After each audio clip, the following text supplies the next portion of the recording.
In 2022, we have seen a massive resurgence of the classic game, Team Fortress 2. I remember first playing Team Fortress 2 during the launch of the Orange Box back in 2007. I was in middle school, and the first thing I would do when I returned home from school was boot up my old Dell E machine with an old CRT monitor. Apparently those things are going for a lot of money nowadays for some reason. Boot up the Orange Box and play for hours until it was time to do my homework or bedtime. In June of this year, there's been an increase of over 21,000 players re-downloading, playing, and enjoying Team Fortress 2. That's an increase of 32% compared to the previous year. Peak player counts reached the highest they've ever been in 3 years.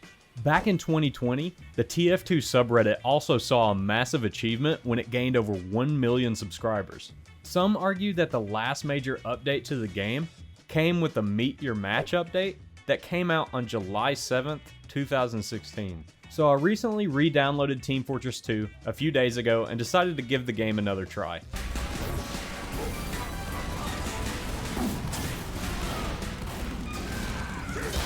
I want to remind you, I haven't played Team Fortress 2 since the release of Man vs. Machine, and that was back in August of 2012, so I was expected to see some wild changes. Nope, no changes, just regular, old Team Fortress 2. The UI was updated, and new maps were added, but there wasn't anything that I could see that made any significant change.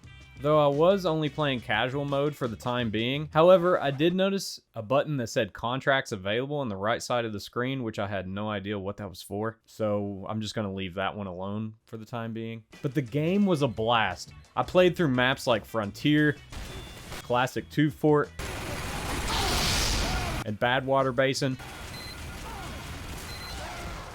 The best payload map, by the way. Over the time I played these 3 maps, I had already been playing Team Fortress 2 for 3 hours. Playing all the different classes again and enjoying the simplicity of the game really brought me back to my childhood and reminiscing about the simpler times in video games. With video games nowadays, there's some kind of battle pass, bundle, or DLC that players have to buy to unlock content that has been barred behind a paywall.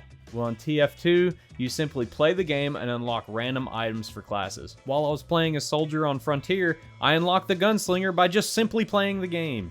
It reminds me of the old credit system back during the Halo Reach era. Every time that you would get credits by performing well in a game or by completing challenges, you could spend those credits by unlocking in-game items. There was no paywall, and everything could be unlocked by simply playing the game. That is why I believe that we are seeing a resurgence back to Team Fortress 2. Look at the new Call of Duty Modern Warfare 2. Users are already paying $70, which is $10 more than what games only a few years ago cost, for the base game to play a campaign that is only 6 to 8 hours long and a multiplayer experience that is tailored around the Battle Pass, which is additional $10, totaling out to $80 just for a video game. That's sad, seeing that this is the model that video games are following nowadays, and I really hope that innovation and creativity returns back to the video game industry. As of right now, developers are all about squeezing the customer of every dollar that they own just for a profit, only to deliver a lackluster product in the end. In today's market, I feel as though creativity is lacking in the open sea that we call video game development. If you take a look at Team Fortress 2's development cycle,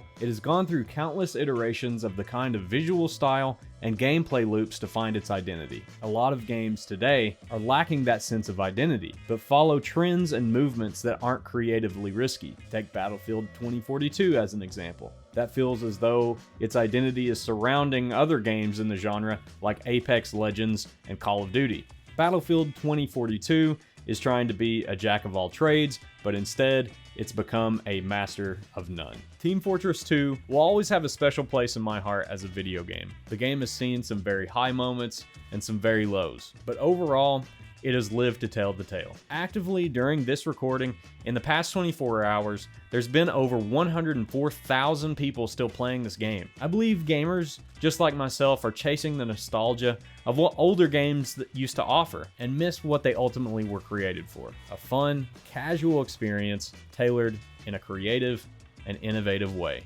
just like Team Fortress 2.